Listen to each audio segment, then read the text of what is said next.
2002 में मोहतरम सुल्तान सलाहुद्दीन ओवैसी ने गुड्डी बोली बागे जहरा शाह कॉलोनी में पदयात्रा की और मेरे खिलाफ में वोट मांगी।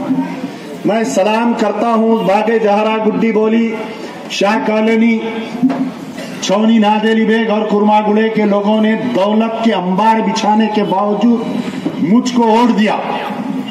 मैं सलाम करता हूं चंचलगुड़े के लोगों को जिन्होंने मुझको वोट देकर एक ऐसी ताकत बनाकर ऐवान काउंसिल में भेजा कि कोई रात या कोई दिन ये अमानुल्लाह खान का चश्मो चिराग खामोश। 15 साल से लड़ रहा हूं। अखबारात में आया कि मुसलमानों के 2 लाख करोड़ रुपए की औकाफ की जायदाद को जो हुकूमत बनाए, जो कांग्रेस का चीफ मिनिस्टर था या तेलंगाना का टीआरएस के चीफ मिनिस्टर चंद्रशेखर राव है, तमाम के तमाम लूटम लाट। और इस लूटम लाट पे अगर ये बात उठाऊं तो मैं इख्तलाफ, अगर मजलूम मुसलमानों के हक की बात उठाऊं तहरीक और तहरीक की जानिब से, चलो ठीक है। मैं गुज़िश्ता इलेक्शन में भी कहा कि आपके पास एक टीवी भी चलता आपका, चलो ठीक है। मैं आज इस इंतखाबात के आगाज में कह रहा हूं, ऐलान कर रहा हूं, मैं अमजदुल्लाह खान को दस्तबरदार करा लूंगा इलेक्शन से। कल दोनों भाई 4 टीवी चैनल पे बैठ के मेरे से एक डिबेट करना। 1 घंटे के डिबेट के अंदर फैसला हो जाएगा कि कौन हक पे है कौन ना हक है। मेरा चैलेंज कबूल करो, आओ चैलेंज कबूल करो। मैं बाबरी मस्जिद पे बात करूंगा, तुमको जवाब देना होगा। बाबरी मस्जिद कैसे शहीद हुई, बाबरी मस्जिद आज राम मंदिर में कैसे तब्दील हुई, उस पर मैं डिबेट चाहता हूं। क्या डिबेट करने का इख्तियार मुस्लिम माशरे में नहीं है? अरे जब जिसके लिए अल्लाह ने कायनात बनाया, कायनात संवारा, उस प्यारे नबी से उम्मती सवाल करके थे, जिससे जवाब हासिल करते थे, अमीरुल मोमिनीन से सवाल करके जवाब हासिल करते थे। आज मैं भी एक उम्मती की हैसियत से, मुसलमान की हैसियत से, जो क़ियादत के खुद साख्ता दावेदारों से ये ऐलान करता हूं कि अगर तुम में हिम्मत है, तुम में ईमान का 40वां हिस्सा बतौर खैरात और ज़कात मयस्सर है, आओ मेरा चैलेंज कबूल करो, आओ मेरा चैलेंज कबूल करो। असदुद्दीन ओवैसी, अकबरुद्दीन ओवैसी, तुम्हारे 4 टीवी स्टूडियो को मैं अकेला तन्हा आऊंगा और तन्हा बैठकर बाबरी मस्जिद का सारा रिकॉर्ड सामने रख दूंगा। और बाबरी मस्जिद कैसे शहीद हुई, कौन जिम्मेदार है, कोर्ट के अंदर किसने पैरवी किया, किसने साजिश किया, किसने आरएसएस को संघ परिवार की मदद की है बाबरी मस्जिद को राम जन्मभूमि बनाने में। मेरा एक डिबेट का चैलेंज है, आओ मैदान में। अगर मर्द है तो आओ मैदान में, मुसलमान है तो आओ मैदान में, आओ मुसलमान है तो मैदान में आओ। आकर सामने हमने झगड़े की क्या बात है। आजकल तो आरएसएस के हर, आपको मालूम ना, पूरे टीवी चैनल आरएसएस कंट्रोल कर रही इंडिया में, पूरे टीवी चैनल, हर टीवी चैनल आप देख लो मुसलमानों के खिलाफ सैफरन एजेंडा, जाफरानी एजेंडा चल रहा। चाहे कोई चैनल हो, आप ऐसा खोलते की संगाती आपके खिलाफ, ये भी चल रहा। वो पूरे टीवी चैनल आज आरएसएस वाले कंट्रोल कर रहे हैं। लेकिन हर टीवी चैनल पे एक आदमी दिखता है असदुद्दीन ओवैसी। ये समझने नहीं आ रहा मेरे को, ये कौन सी सियासत है। हर टीवी चैनल पे जाके डिबेटा कर रहे हैं। ठीक है, करो, बहुत अच्छी बात है। अगर तुम में इतनी दानिशमंदी है, ईमानदारी है, तो आओ एक बार तुम्हारे 4 टीवी पे मैं बैठता हूँ, बात करता हूँ। क्या बुरी बात है? झगड़ा क्या है? क्या झगड़ा है? अरे तुम क्या लोगों से मिलते फिर रहे? मैं दोनों भाइयों को गले लगा के बात करता हूँ। आओ 4 टीवी पे बैठेंगे, घर घर में ऐलान कर देंगे आज 4 टीवी देखना सब जने। 1 घंटे का डिबेट, बाबरी मस्जिद, मुसलमानों के औकाफ की जायदाद, और फिर ये तुम दौलतमंद कहां से बने, 300 करोड़ का बंगला कहां से आया। आज आप देख रहे हैं ना, हिंदुस्तान में एक टाइम था जब मरहूम गाजी मिल्लत आज इंतकाल हो गया, अल्हम्दुलिल्लाह करीब 17 साल 18 साल हो गए। जब नहीं अमानुल्लाह खान बीजेपी के आदमी है, बीजेपी के एजेंट है फलाना, मरहूम हर गली कूचे में तरदीद देते रहे। आखिरी में मक्का मस्जिद में यौमुल कुरान के दिन, जुम्मे के दिन मेंबर पे खड़े होकर ऐलान किए, एक ही बात कहा था, ये मेरे पे झूठा इल्जाम लगा रहे, अल्लाह इसका इंतकाम लेगा। और दुनिया देख रही है कि आज हिंदुस्तान के चप्पे चप्पे से मुसलमान बोल रहा कि ये बीजेपी के एजेंट सारे हिंदुस्तान में काम। मैं नहीं बोल रहा, मैं सबर करा हुआ हूं, मुंह बंद करा हुआ हूं। वक्त आएगा तो बात बोलूंगा।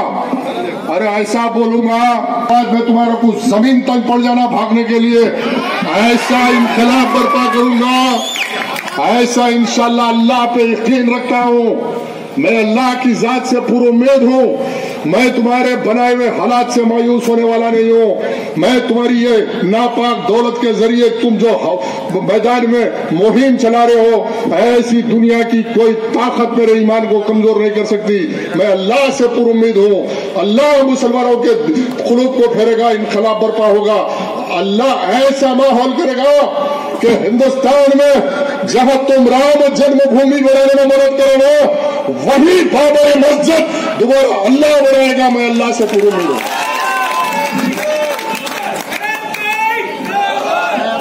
मेरे भाई, अब उनके कोई जो हमदर्दियां रखते, ठीक है, मेरा भी चैलेंज कबूल करो। जब एमपी बन गए तो 2014 तक मरकज में कांग्रेस के जेर असर यूपीए की हुकूमत चली, यूपीए की हुकूमत चली और असदुद्दीन ओवैसी यूपीए के साथ थे। इस बात से वो भी इनकार नहीं कर सकते, कांग्रेस के साथ थे, 10 साल कांग्रेस के जेर असर थे। हम लुटते रहे, पिटते रहे, ये वो कांग्रेस थी जिसने 50,000 फसादात हिंदुस्तान में दिए। जब आप देखते हैं कि 10 साल कांग्रेस में थे, लेकिन 2014 यहाँ पे एक नया जाफरानी इनकलाब उठा और बीजेपी जेर इख्तिदार आ गई। लेकिन 2014 के बाद से इन्होंने अपना नैरेटिव बदल दिया, इंग्लिश में कहते हैं चेंजिंग योर नैरेटिव बदल दिया, अपने नुक्ते नजर को बदल दिया। बदल के अब ये ऐलान है कि मुल्क में सेकुलर जमातों ने मुसलमानों के साथ इंसाफ नहीं किया, इसलिए मैं इलेक्शन लड़ रहा हूं। फिर 10 साल कांग्रेस के साथ थे तो क्यों नहीं लड़े? इसका मनफी असर ये है कि मैं नहीं कह रहा हूं, आज जरा या ब्लाक के जरिए अखबारात में और बिलखुसूस मुस्लिम माशरे का इस मुहिम से हिंदुस्तान में बीजेपी को फायदा नहीं मिल रहा। इज्तिमाई ज़मीर मुसलमानों का झंझोड़ रहा है और पूछ रहा है कि आज हिंदुस्तान में सारे बीजेपी को फायदा इख्तिदार हासिल नहीं हो रहा है, क्या यही हिकमत का तकाजा है? मैं नहीं कह रहा हूं कोई किसी का एजेंट है, कोई बीजेपी का एजेंट है। मैं किसी पे इल्जाम लगाना और इल्जाम तराशी करने के लिए या नहीं आया, बल्कि सवाल ये है क्या इस वक्त क्या बाय डिजाइन और डिफॉल्ट फायदा तो बीजेपी को हो रहा, और वक्त का तकाजा है कि आज आने वाले हालात में बीजेपी को रोकने के लिए यहाँ पे हम हर उस ताकत के साथ सियासी साझेदारी करने का वक्त है जो बीजेपी और आरएसएस को शिकस्त दे सकते हैं। अगर आज आप ये काम नहीं करोगे तो आने वाले हालात के अंदर हिंदुस्तान के कानून में तरमीम हो जाएगी और हिंदुस्तान हिंदू राष्ट्र बन जाएगा। और हिंदुस्तान को हिंदू राष्ट्र बनने का से रोकना है तो आज क्या निशान है अपना? क्या करते बिहार से? बाल को मारते ना, आका सत्तू मारेंगे ना, पूरे बाल बाउंड्री के बाहर खाली ढूंढ लेते फिरना चाहिए। पहली तारीख के दिन कहाँ गए, किधर गए, कहाँ गए, किधर गए, पूरे बाल गए। बहरहाल ये इलेक्शन का जमाना है, अब निकल के आ गए, हमारे को वोट दो। क्या काम करे, क्या किस लिए वोट देना? हजार रुपए गरीबों के खा गए, गली के लीडर खा गए ना। वो केसीआर के किराने की किट आई सोशल मीडिया पे, आप 10,000 रुपए आप हसम खा के बोलो, वो केटीआर की किट राशन की कहीं बढ़ते हुए देखे आप लोग? कहाँ गई वो किट? ये गली के लीडर, इनका पेट जहन्नुम की आग है, कोई चीज इनके पेट में डालो चली जाती। राशन के थैले गए, शादी में आपके लाइट का कोई मसला आ गया, पेट में राशन कार्ड बना रहे, पैसे पेट में, बेवाओं को पेंशन दिला रहे, पेट में हराम हलाल जो मिला ये गली के लीडरों के पेट में है। नहीं है ये बात? अब ऐसे लोगों को वोट देते आप, ये अमजदुल्ला खान को वोट देते? बोलो आप, यानी जो ईमानदारी से काम कर रहा, अब इलेक्शन आ गया निकल के आते, अब थैले खोल दिए, बोले उन्हें आ गया, इन्हें आ गया, इन्हें आ गया, उन्हें आ गया। अरे ये चिल्लर आते जाते रहते, हमको खरीदो।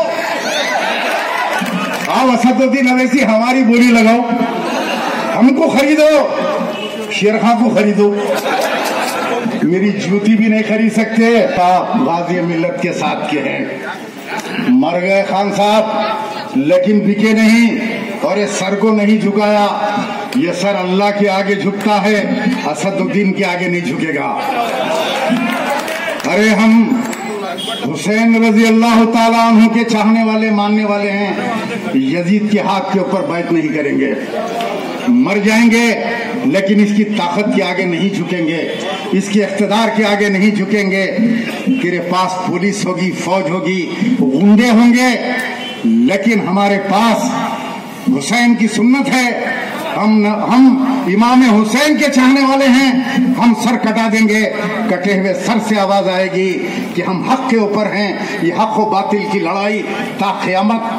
लैंड ग्रैबर तुम्हारे पास, जमीनों का कारोबार करने वाले तुम्हारे पास, मकान बनते हैं तो पैसे लेने वाले तुम्हारे पास, सारे बोकसिंग करने वाले, हराम के वोट डालने वाले तुम्हारे पास। एक औरत को एक मुरीद लेके जाता है, अपनी बीवी को ले जाके 5 वोट डलाता है, 5 अलग अलग मर्द आदमियों के नाम से वोट डलवाता है। यानी अपनी बीवी को 5 मर्द आदमी के साथ जिना करवा रहा है, बोकस वोट डलवा रहा है। अपनी बेटी के बोकस वोट डलवा रहा है, अपनी माँ के बोकस वोट डलवा रहा है। बाप का नाम चुन्नू मियाँ है लेकिन सैयद सलीम का नाम से डला दे रहे हैं। अरे क्या मैं तुम्हारा बाबा हूँ? मेरा वोट भी अम्मा के साथ डला देते। हराम का वोट नहीं डलाना। के जीतने वाली हराम की औलाद, जीतने वाला एमएलए हराम का, जीतने वाला हराम का वोट नहीं डालना, अपना वोट डालो जाके। और याद रखो, गुंडाइज्म करने की कोशिश की जाएगी, लेकिन अभी हम कुछ इंतजाम कर रहे हैं, क्योंकि हमारा इम्तियाजी निशान क्या है। अब उसके बाद ये बैट, दोनों गोले एक साथ 6-6 रन। शाहिद आफरीदी का छक्का मालूम है ना, कैसा पावरफुल रहता। वैसा तैयार रहो, डरने घबराने की जरूरत नहीं है। इलेक्शन आता जाता है, आपकी मर्जी है, आप किसको भी वोट दें, आपका इख्तियार है वोट देना। लेकिन आप वोट देने से पहले गौर कीजिए आपके दरमियान में कौन रहता है। जब परेशानी आ जाती, ये पुलिस के मकबर, ये नाकों के मकबर, ये लोग क्या आपकी नुमाइंदगी करेंगे? क्या ये या अमजदुल्ला खां आपके दरमियान रहेगा? ये गौर कीजिए आप कि आपका बल्दिया का मसला आता है, लाइट वाले आके जुल्म करते हैं, कोई नजर नहीं आता। कारपोरेटर का फोन बंद, एमएलए का फोन बंद, आप लोग देख चुके हैं ये। लेकिन अमजदुल्ला खां का फोन कभी बंद नहीं होता। 2 बजे रात को आप फोन करते हैं, अमजदुल्ला खां का फोन उठता है, कहते हैं क्या बात है, लाइट वाले यहाँ पे बागे जहारा में गड़बड़ कर रहे हैं। एरिया नहीं है, लेकिन जहारा के अंदर लाइट वालों को पकड़ के गाली देके उनको गाड़ी में बिठा के हकालने वाले का नाम अमजदुल्ला खां का लेंगे। हर किसी के अंदर अल्लाह सुब्हानो है, ये वो खून है जो गाजी मिल्लत का एहसान है मुसलमानों के ऊपर। याद रखो मुसलमानों, मैं गाजी मिल्लत के साथ बड़े जमाने तक फसादात के कच्चे गोलियों के अंदर, अगर एक मर्द मुजाहिद हैदराबाद के अंदर निकलता, वो मर्द मुजाहिद का नाम था गाजी मिल्लत अमानुल्लाह खान साहब। गरीबों के आंसू पोंछने वाले का नाम था गाजी मिल्लत अलहाज अमानुल्लाह खान साहब। मर्द मुजाहिद थे हैदराबाद के अंदर, आज तक पैसा पैदा नहीं हुआ। ये बी बाशा, ये अपनी बीजा नापा। अरे तुम लोग ये फसादात, लड़ाई झगड़े देखे कहाँ? तुम लोग लाल दरवाजा, कंडीगल गेट, वो 1970 के और 72 के फसादात कहाँ देखे? हम देखते थे वो जमाने के अंदर। अगर तुम वो फसादात देखोगे तो तुम्हारा कलेजा फट जाएगा। लेकिन आज बड़ी बड़ी बातें करते हैं, ऐसा कर दूंगी, वैसा कर दूंगी, भी भाषा हमारी। अरे बारकस के अंदर रोड के ऊपर गिर के रो रही थी, मत मारो मुझे, मत मारो मुझे। अरे बारकस वाले मारते नहीं, बारकस वाले मेहमान की इज्जत करते। अब तुमको कोई आरएसएस वाले मारे, बजरंग दल वाले मारे, कौन मारे तुमको? जमीनों के झगड़े में, मामूल के झगड़े में तुम रोड के ऊपर खड़े के जूते खाए। बहरहाल